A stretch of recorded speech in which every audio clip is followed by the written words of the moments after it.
our final matchup today. FaZe Clan, the defending major champs, going up against DarkZero.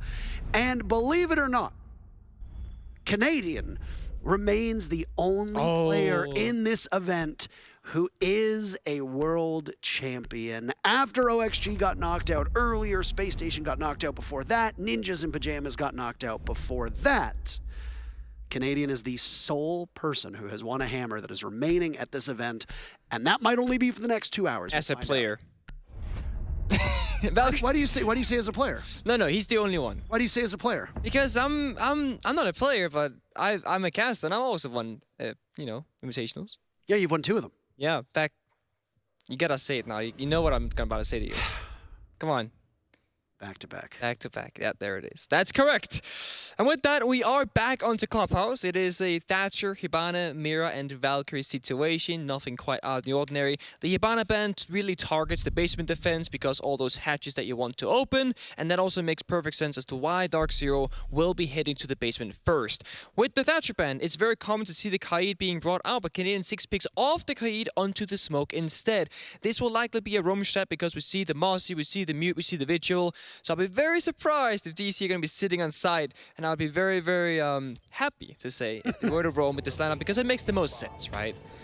Well, I mean, if you're going to roam, you're going to bring a couple operators with you for this fabled Clubhouse roam that was invented by a team that Mr. Troy Canadian Tarasovsky was on, which was Space Station. At the time, the roam involved 4 very key operators, Castle, Vigil, Mute, and Mozzie.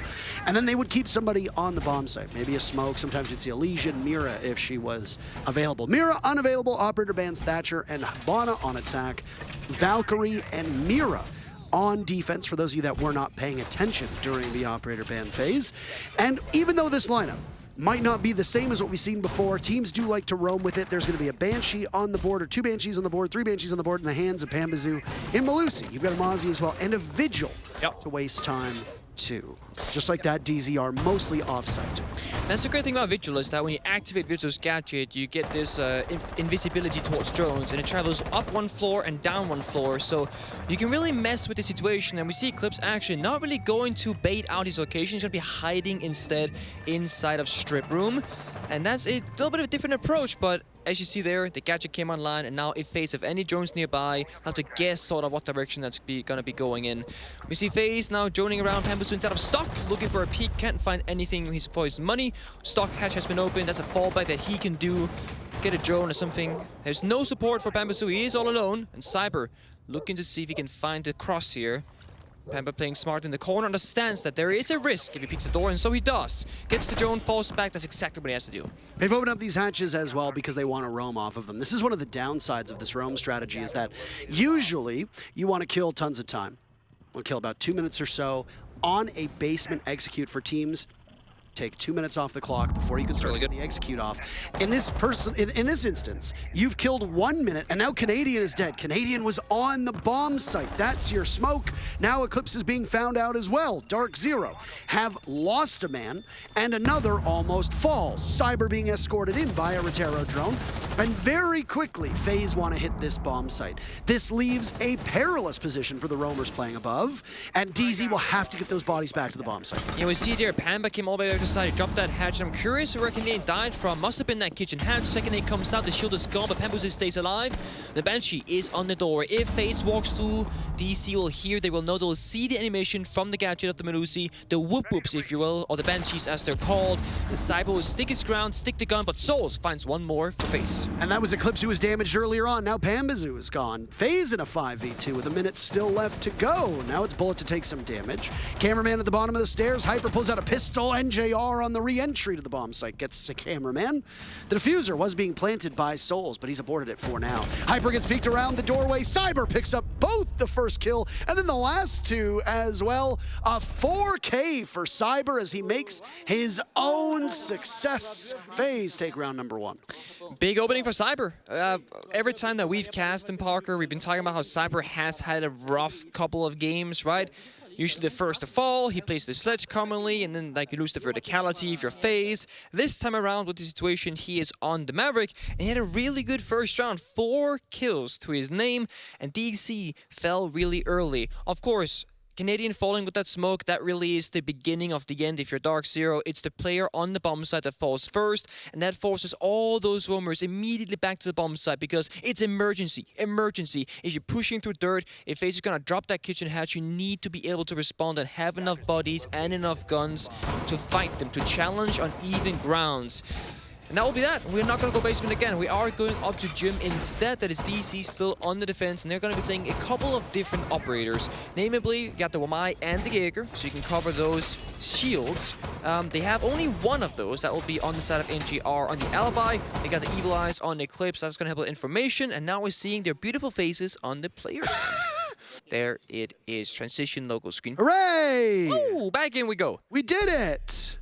Should be same 6 picks, same operator, same bomb site, you know the drill. You can't change things up, that would be cheating, and that's why we see NGR 6ing on the Alibi and Cameraman 6ing on the floors. I do want to spend just a second here while this is on your screen and give praise to the fact that the FaZe clan have matched their player card backgrounds. They're the only team at this event who did it, by the way. I have watched an unbelievable amount of Rainbow Six Siege over the last little while, and I have not seen it anywhere close to matching like they do, so kudos to them. I didn't know that was something that players had to worry about for cookie points, Parker. I honestly didn't know. But I guess there it is. If you match your backgrounds, you will get praise from casters for doing so. It's kind of like, I guess, matching shoes for your esports jersey, that same similar fashion where if you're on the same page, you'll all be looking very nice together. Yes. Skinnergizing, as they call it, by the way, which is when you synergize with different team skins. And speaking of, there's been advertisement. Skinnergize? Skinnergizing. Is that an actual word? Yes, it's when, like, let's say, you know, you queue in. Yeah. All right, you want to run certain operators that have matching skins. Okay. You Skinnergize with your teammate. Oh my god, all of them are wearing Outbreak skins. Bad, don't do that. Oh my god, all of them are running Ember Rise. How can you tell? Are they roaming? Are they on site? We don't know, they blended. They're invisible. So, yeah, exactly. Anyway, this is a gym defense, as you talked about, Nick. Yep. Most teams want to extend out to cache and CCTV. DZ have done that. The wall leading from the exterior to CCTV has already been opened up, so that is at least a small part of the execute in tow. The hatch above Canadian and logistics has also now been opened up. So you're taking out some of the avenues into the bomb site. Relatively early for FaZe Clan here, as we're not even a minute into the round. Yeah, it looks like FaZe wants to get pressure to side, just like the previous attack on basement. They want to clear out this Kite Claw. They droned below. They saw the Kite Claw wasn't there. They can assume it's inside, most likely. Oh, never mind. It'll be the Maverick Torch. So Maverick Torch opens up the wall, then a Nate comes through. That should clear the Claw. Then the Thermite can then breach the wall. Now you have pressure from CC breach to Kuzi breach, and you keep DC guessing like where you're going to be attacking from. Earlier on, we saw it was Flores, it was Cameraman opening up the office hatch as well, and these were Terror drones that clearing every single piece of utility. That main stairs is prepped, office hatch is prepped. That's really good. I think this is the last Rotero drone, by the way. It's inside of logistics. Cameraman now without any utility. Oh no, there's still one Rotero drone left. Okay, I was wrong. It showed 0 for a second there, so where is he going to put it? Maverick carving up some of the walls inside of construction from the exterior, and now a Rotero drone is going to go over to the deployable shield. This is huge value. 2 ADSs and a deployable shield, but the magnets are still up from Hyper, so a little bit of cheekiness. Every single drone from Cameraman, like on the floors, gained an absurd amount of value. Not a single one destroyed or jammed or anything of the like. That is really, really good. And that's kind of what Flores can bring you. If you don't counter the drones, they will just go crazy and get so much destruction capabilities done. And well, if you do counter them, they get nothing. So it's a very, very high risk, high reward kind of gadget, but this round in particular, it really pays dividends. Absolutely. We love to see that, and we've talked about how Flores can impact a meta and how Flores can impact a single round. Even though all of this work has been done by the Rotero drone and the rest of FaZe to open things up, you wouldn't understand the sense of urgency that you see with only 30 seconds remaining in the round. So tick-tock goes the clock for FaZe. First contest is DZ, and they're feasting on FaZe. 2 picks for DarkZero.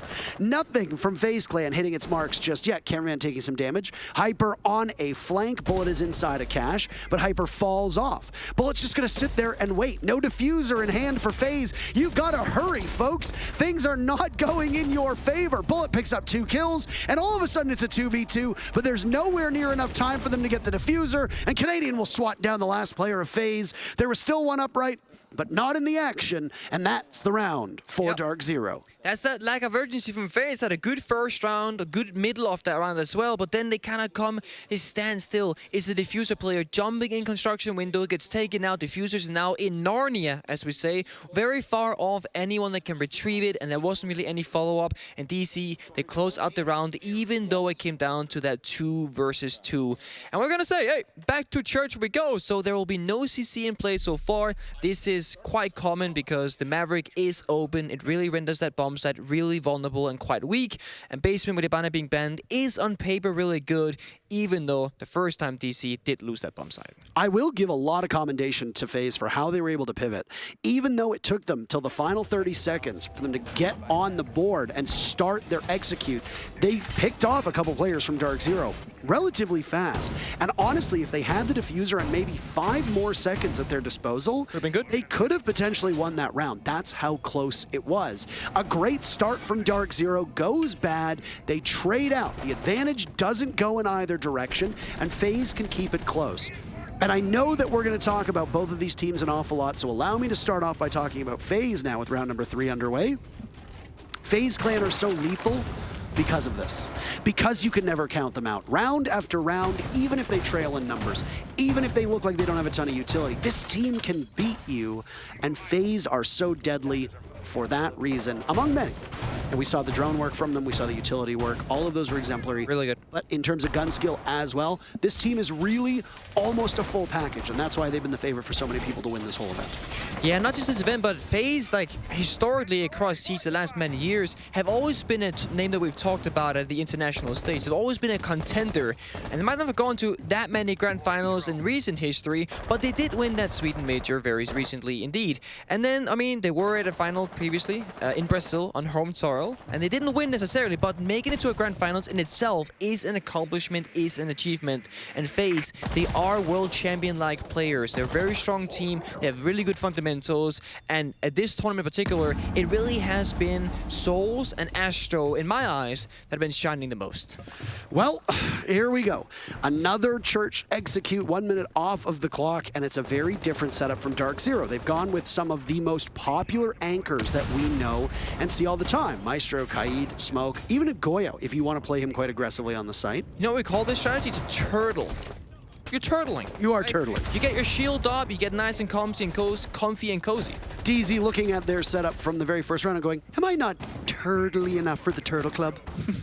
Anyway, they are turtling in, as you mentioned, and what that means is, again, we go back to what we talked about, clock on round number 1. You want to use about 2 minutes or so to open everything up. That'll give you about 1 minute to 45 seconds for then you to be able to turn and head into the bomb site with diffuser in hand and hopefully get a pick or 2. There hasn't really been any early action here. We're at the halfway point now in round number 3. DZ are just sitting tight in the middle of the bomb site. All 5 players protected, sheltered, not really too worried about where the players from FaZe are coming from. Happy in their lane they are, and the thing is, it's really a 5 versus 5, like 20, maybe sub 30 second execute, because it will really come down to the wire, and this is something that gets quite hard. If you're a FaZe, then it favors you because they're so good in the chaos, whereas DC, well, what do you got? You got 1, 2 C4s and 3 toxic babes. That's you have to make that work in your favor, otherwise the guns from FaZe, they will just outright beat you. Well, the damage has been done to Hyper, and that is about it. Outside of that, sitting pretty, 40 seconds to go. As I pointed out, this is the time that you really want to make something work. Oh no, oh no, oh no. Is he... Is the Kaid on cam? Is he on cam? Does he not know? He doesn't know. Oh my goodness, you're about to die. You need to get off it. But he turns and they ultimately lose out. That was not ideal. What an absolute mess that was. And now you've cleared out some of Church. That's the Maestro that was down of Canadian. Hyper swings a big double piece. Diffuser surrendered and a third is lined up for the man they call Paul. Leaving Bullet to die and FaZe getting absolutely overrun. That is a hero play from Hybrid. Sitting in the corner really paid off. And you think, that's a silly idea to sit there, but the thing is, when FaZe's clock is just ticking down and you don't have the drones or the time to check every single corner, these kind of plays can really punish you. And that's why you want to leave enough room above to really make sure that you have the time and sure to check this. 15 seconds left to walk on in, easy 2 kills, and the third person, well, he's sprinting, can't even shoot back. Astro, arguably amateur mistake, but he has to be quick Because otherwise, well, the time runs out and you lose the round regardless. And that now forces DC to go to CC, arguably the weakest bomb site, probably tied with Bar, given the current operator band selection. And it's going to be a similar song that we'll be singing. DC keeps playing this wall deny situation with the kite and the mute, denying drones and making it more difficult for FaZe to breach.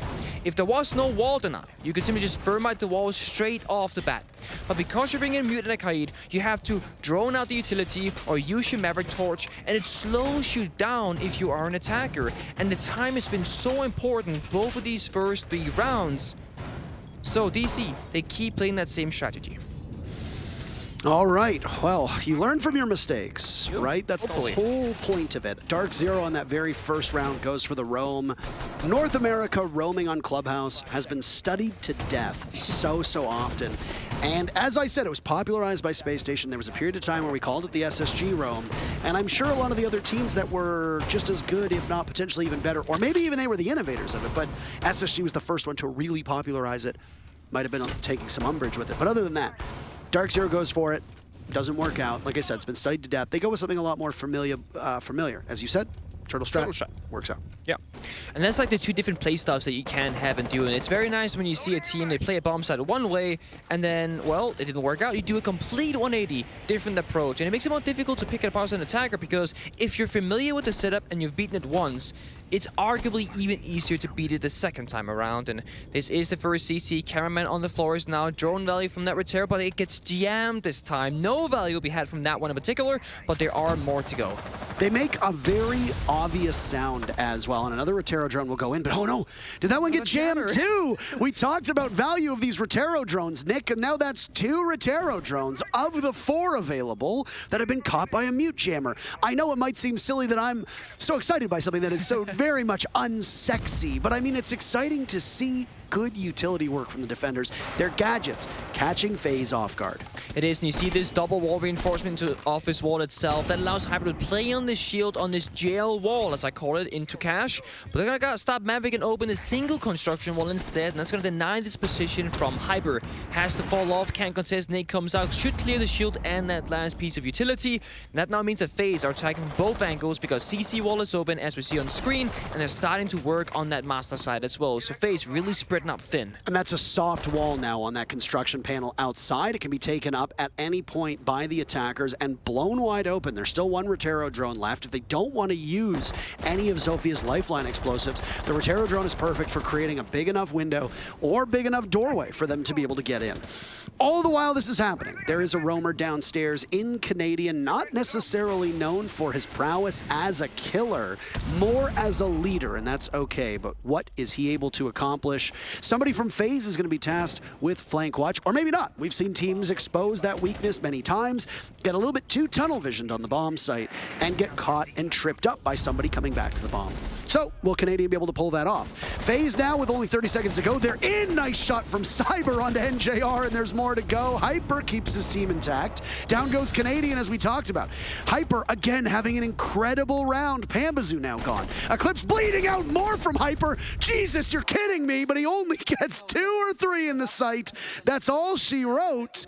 And FaZe versus Hyper goes in FaZe's direction. That looks so winnable for Hyper. He actually had the perfect timing. He was holding the window, got the first opening kill onto Sophia, then he looked away, but there was 2 more players there, but he walked in, got cover from the soft wall, and when he walked back out, got the following up kill. We'll see it here in just a moment. Got this, turned around, other guy jumps in, he dukes it out, then turns back again. Third guy comes in the window, but it's Thermite, it's Souls to take him out. FaZe playing triple Heartbreach, something worth noting. And that's something that Sonics themselves have really shown throughout this tournament where, well, if you lose 1 Heartbreach, you got more to spare. And I do believe that in the previous round, Astro on the Ace had 3, all of his Heartbreach gadgets available because they weren't needed for the execute. They didn't breach that last construction wall into bomb set of cash. They just chose to go for that window jump in. Cyber walked into Super Breach, found the opening kill, and that is the most important aspect. Had Cyber not found that first kill, it's a very different story because the defenders have more guns up and you don't have to worry about that area that otherwise was lost. Tied up 2-2 as we go back to gym defense. Well, this was the bomb site that DZ first won on. And I'd like to remind everybody that this is DarkZero's map. Nick, if you would like to reference the success of the attackers and defenders on the bomb sites of Clubhouse, I will toss on over to you. Before we get there, though, Gym Bedroom is not typically seen as one of the strongest bomb sites for the defense. The fact that DZ are so reliant on this bomb site is fun to watch, but might not be the most sustainable, especially since FaZe have proven they can win on Church and CCTV, both of which are bomb sites where you know that they're strong on.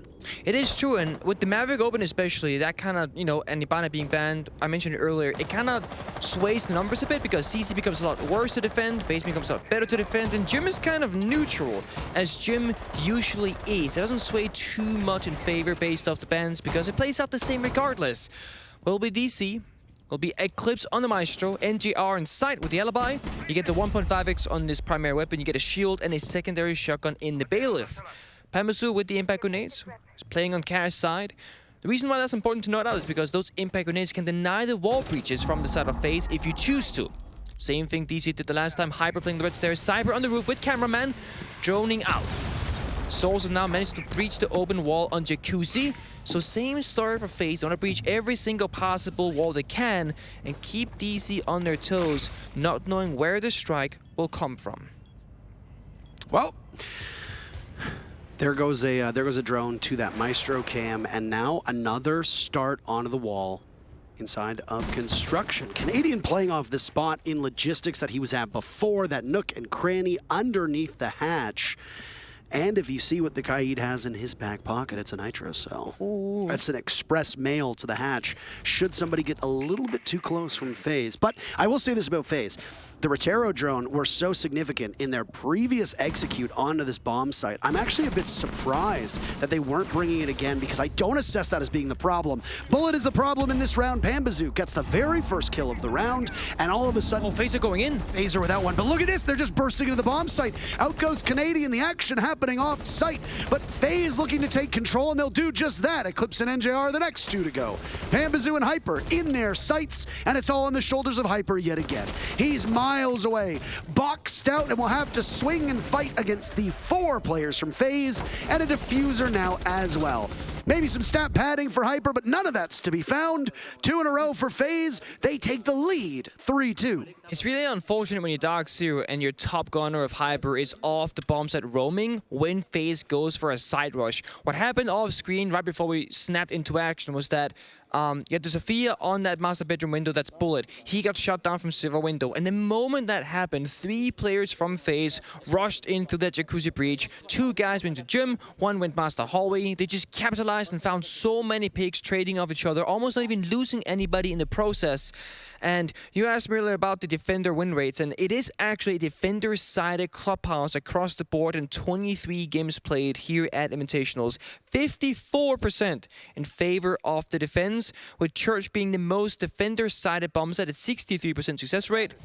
And second up is actually Master Bedroom Gym, as we expected. And that's because Akash gets affected very heavily by different operator bans, and Maverick is very commonly open, and, well, Maverick really cares about that bomb site. Back in basement, however, we see kind of a hybrid. It's not a roam I was going to say. But it's like the in-between, if you will. Don't make me make another Master of Disguise reference. Instead, I won't say anything about turtles, but I will tell you that you're right. Before, they really liked the Maestro. I honestly don't think the Maestro was as crucial for their last defense. The Maestro was the first pick. That was Canadian, who was sitting by the church wall, who got picked apart because he wasn't paying attention. They nabbed open the wall. Is that what happened? Kind of a sleeper moment. Kind of a sleeper moment.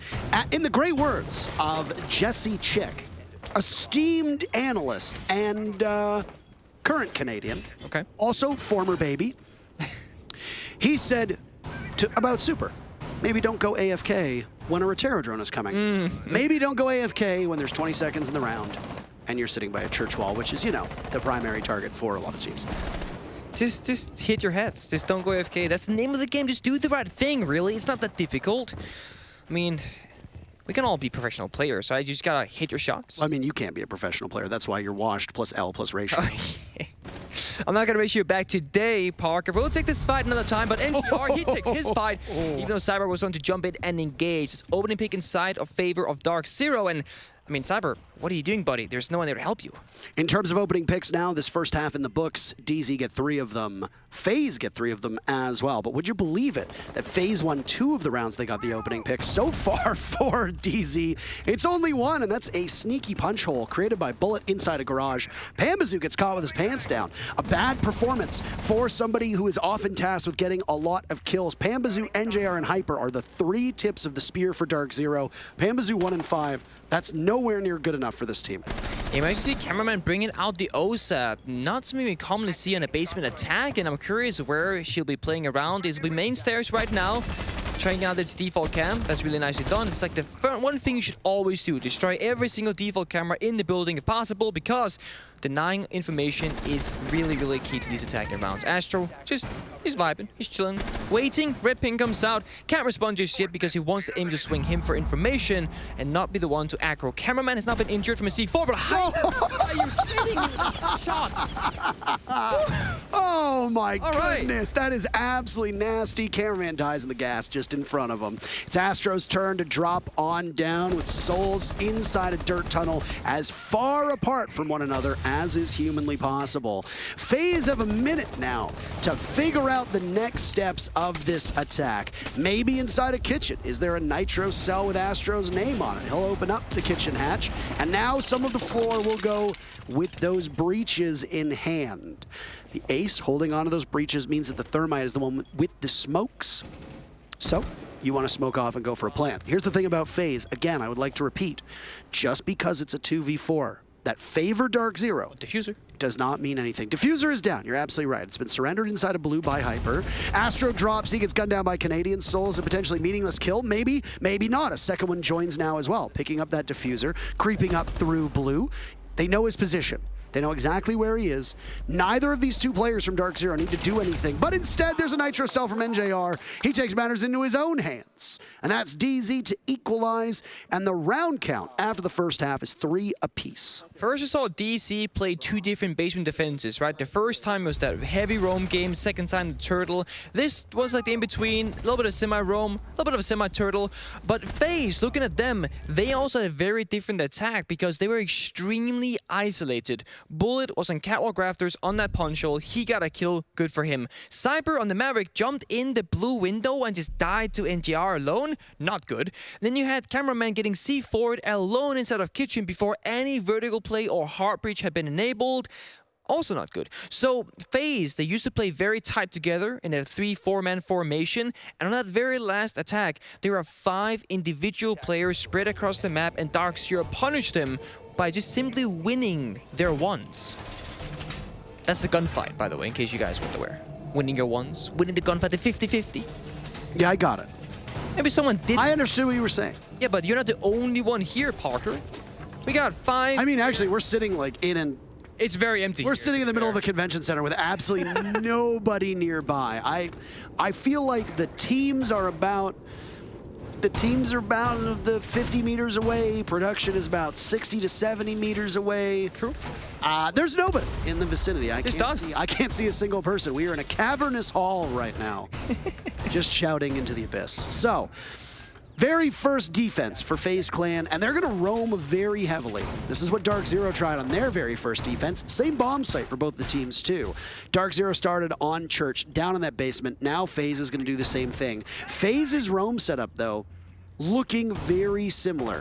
Is Souls alone in the bomb site, though? That is the one question I have. Or is there a second player from FaZe who might stop DZ from just overrunning the anchors? Yeah, you got Bullet on the main stairs as that middle ground. He's the anchor between the 2 people, and that's very nicely done from FaZe. If the side player falls, it's his turn to respond. But 3 players roaming other than that, and FaZe are a bit more committed. They even got 80 S's on this catwalk rafters, meaning that, well, you can't just walk in, throw a single flashbang, and take out Cyber, because he has those idiots to back him up. He also has help because there are guns nearby of Cameraman and Astro.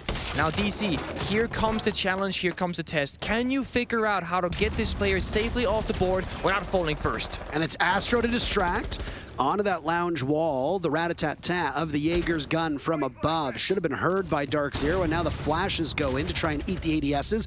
Astro reassesses the situation, gets back up top, and picks up a kill to boot. FaZe beating DZ down, and now have themselves a 4v3. That becomes a 4v2. DarkZero running head first into the guns of FaZe, suffering for it, leaving Hyper at 50 HP, and Canadian fully healed. But Diffuser, not within reach of either of them at the moment. Right now being actively watched and patrolled by FaZe Clan. There's still half of the round to play here for FaZe, and they are sitting pretty. That they are, and DC kind of failed that challenge that they had where, well, they only found 1 kill traded back by 3 from FaZe, and that's really not the odds you're looking for. Now, you gotta scrap this round together at best. Canadian go to server breach, that's why Diffuser was down earlier, but he's all alone, and so is Hyper downstairs of red, and here comes a challenge, and there it is. Cyber strikes true, gets the kill, leaving Hyper in a 1 versus 4. Cybersecurity is a big deal right now, and that's exactly where he was upstairs, right? I was just trying to get these puns in to redeem myself from a Master of Disguise reference. I got paid money to say that today. That's ridiculous. That is literally the dream here, Nick. By the way, this round is pretty much over. There's 45 seconds to go. Hyper's in a 1v3. Diffuser is not within reach for him still, and he has no idea. Shouting at the clouds. He'll head into stock. He's got an opening in blue. If you're FaZe, you just need to wait for him to drop. You don't need to move at all. Playing behind the deployable shield, there's Astro. Started off the killing, ends the killing. That's a statement round for him. Cyber done the same on the very first round. So a nice bookend to the start of the round and the end of the round. That's 4-3 for FaZe.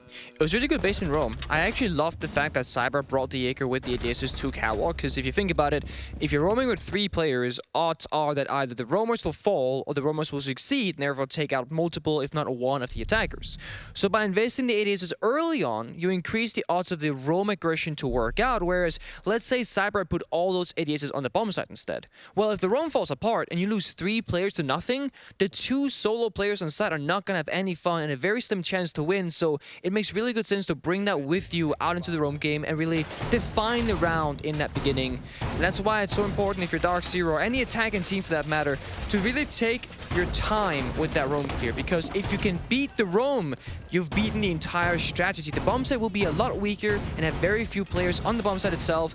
And you're seeing right now FaZe are making cheese holes or making a cheese out of this wall. That's because of the Maverick being open. When you're torching the wall left to right, well, basically by shotgunning multiple holes in the wall, you create 2 different layers. And the torch has a really hard time kind of going from one layer to another, and it slows down the process. We might see it if Eclipse starts working his way or working the magic on the wall with the torch, but basically it's something that you do only against Maverick. It also helps you with the sound propagation, but that's not really a thing here because, well, you're going to be seeing Maverick literally just open up the wall in front of you. All right.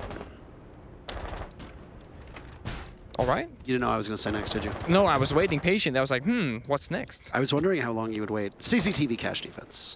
And I don't know, is this a... No way. What? No way. They're expecting a potential sledge onto that garage wall yet again. It is unreinforced, and you know why? Cyber was there with a pre-placed nitro cell to possibly toss down. That's a nice lineup. Oh, I see what you mean, actually.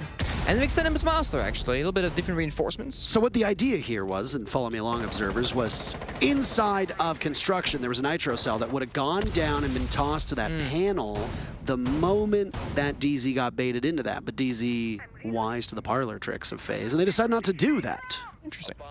Smart move, by the way. Yeah, I guess so. Unknowingly, of course, the DC, but they breached open the server wall, and the single construction panel falls next. And that's easy, because there is no wall deny from FaZe besides the mute, which is quite easy to deal with, not as efficient as the kite that DC was bringing themselves.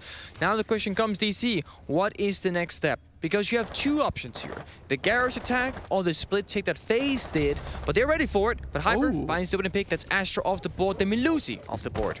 That's really big as well. Astro and Cyber have had some really big rounds for this team. And there goes the nitro cell tossed out. And it connects. We get to see it in real time. Boom goes the dynamite. Down goes NJR. He's not quick enough to react to it and was probably confused as that anvil drops on his head. I mean, if you hear a C4 rip and you're outside garage, you're like, where is this? Oh, there. Oh, I'm dead. Okay. Not much you can do there besides flicking the C4, and it takes like really, really clever use, I would say, to figure out like what exactly is happening. Nice C4 from FaZe. That's gonna do a really nice job for them because that's 2 nades off the board. And actually, Eclipse, he's already spent his. There are no nades from the side of DarkZero. It's gonna be very hard to clear this catwalk player. That's a very pivotal position of the map. Hyper walks on in, does the timing. He looks at the exact wrong moment. Unbelievable bounce back from FaZe now as they pick up 2 kills. And suddenly, they have an advantage. Eclipse struggling with the rafter play of Souls. Souls still surviving 4 now. Eclipse will need to be a bit more assertive, especially with not a lot of time to go. Possibly baited in by the Banshee. The Jaeger pops up, and Eclipse manages to win the duel without losing some of his HP in the process. Now it's Cyber to tackle that same part of the map. He immediately pivots, and down goes Panbazoo. A debilitating start for DarkZero and for Panbazoo in particular, but Eclipse might be able to save this one for his team. I spoke too soon. Bullet shuts the door on a potential DZ comeback, and they stretch their lead by 2 rounds. I mean, I don't think you saw it, Parker, because you're looking at it that same moment too, but what happened was that Hybrid just walked in the breach, looked towards red, and the moment he saw the shoulder of the enemy player, he 180-degree flicks away, and as he flicks, he sees him and tries to readjust his aim and revert the flick motion, but it wasn't enough. He dies. C4 here. Boom. Pred the window, shotgun. Wear it then. You know what? I might. Maybe the next time you see me, I'll be wearing it. All right. There you go. Cool. Maybe. I'll take your word for it. Win conditions now for DarkZero for the remainder of this matchup. Now that we just see the timeout taken, settle the team down a little bit. What are the main obstacles that they have to overcome, and what is the key thing, if there is one, that is why they are losing to FaZe?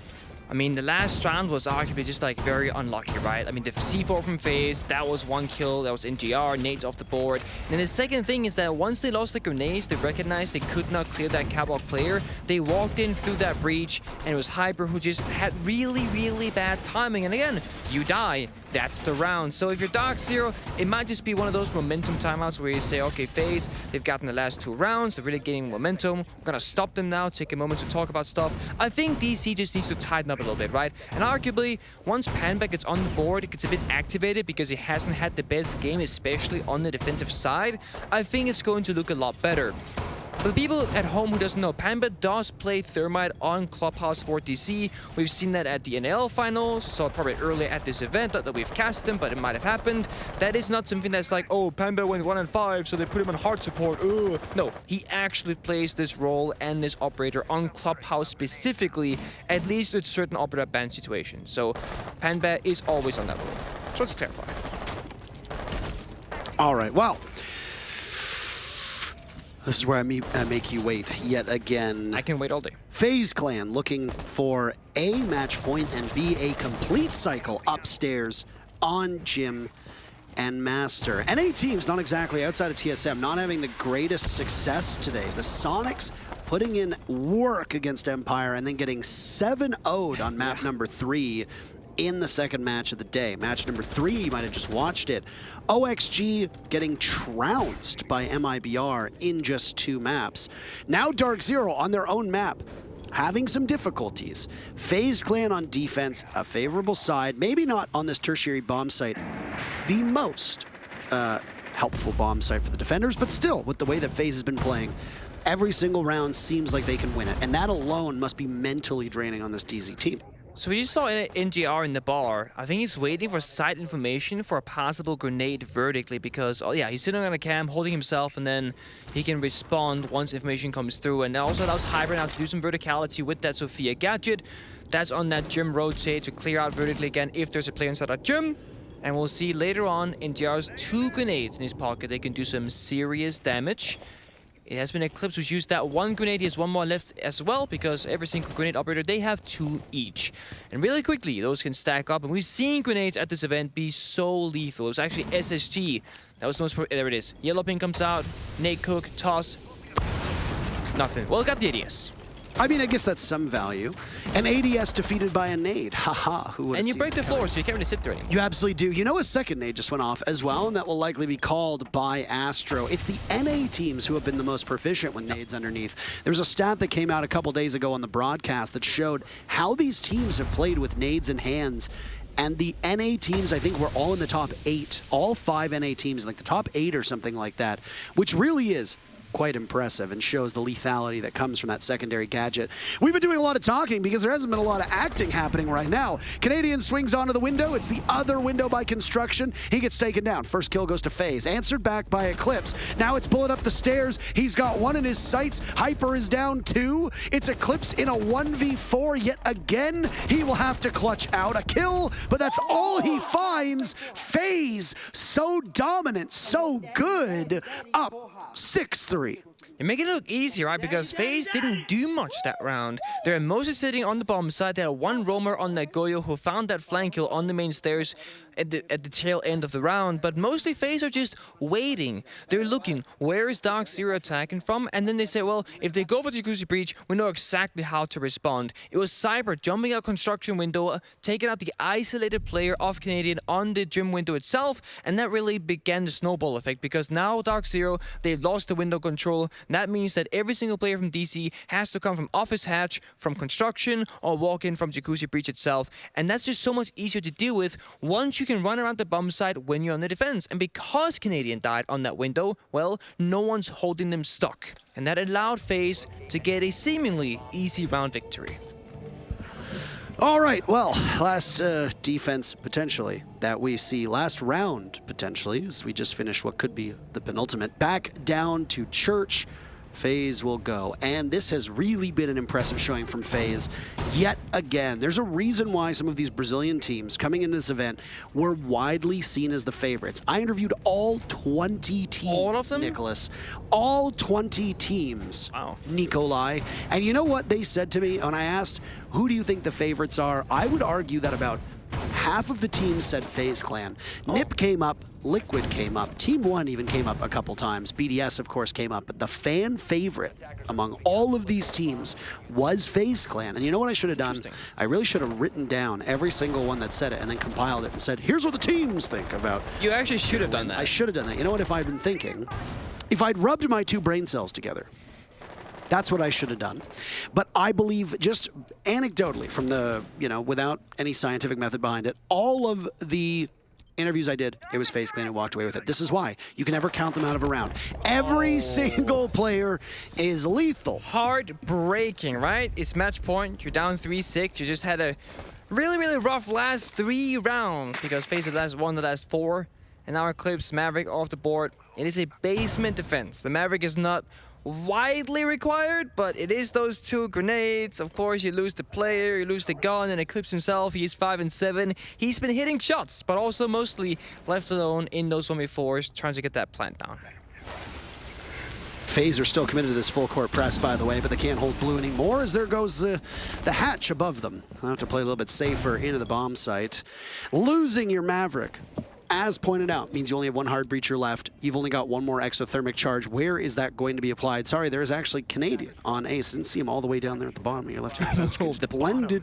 Just blended in. He's on the bottom, actually. I do think that in the post-mortem of this first map, Pambazoo going 1-8 is going to be the storyline of this DarkZero team. Shrinking in the most important matchup that I would argue DZ has been in, that he has been in on this team. This is not a good look for him. It's going to be a tough one. And I know that it's going to mentally affect him, as right now he is losing most of his gun duels and not performing the way he wants and not providing a ton of utility in the process. No, it's not. NJR is going to try his very hardest to make that floor suffer, breaking up the floorboards, and he has 2 grenades in his pocket. He can clear out some utility. That Kite Claw is on the kitchen hatch. That means that if DarkZero wants to breach it, Pambazoo, actually, it's only Canadian with hard breach left. 3 summer charges. It's deniable for FaZe. They have 2 impacts on Bullet. So this could be really, really dire, because if you cannot break this kitchen hatch, you have almost no way into side. I don't know where that Electric Claw is, Nick. I don't know if you've seen it, but the hatch still seems He impacted it. They got the charges. They can't breach. That single breach won't do anything. Is unlucky to say the least. No Selmas left. FaZe, based off of an impact grenade, might have just won this map. And it is DZ now to storm into the bomb site, knowing that all hope outside of that is lost. Canadian in getting the diffuser down. There's Pan becoming online. He gets taken out by Souls. Canadian dropped as well. Bullet from the back of the bomb site. But Canadian actually gets the diffuser down. It was his teammate to die instead. NJR goes. There goes Canadian as well, finally. Hyper in a 1v3, but he's above. That means somebody from FaZe will have to retake. Look at how little HP Hyper has. He knows they're coming for him, and they find him, and they kill him. Bullet makes sure that's all she wrote. And like that, FaZe Clan take map 1, DarkZero's map, 7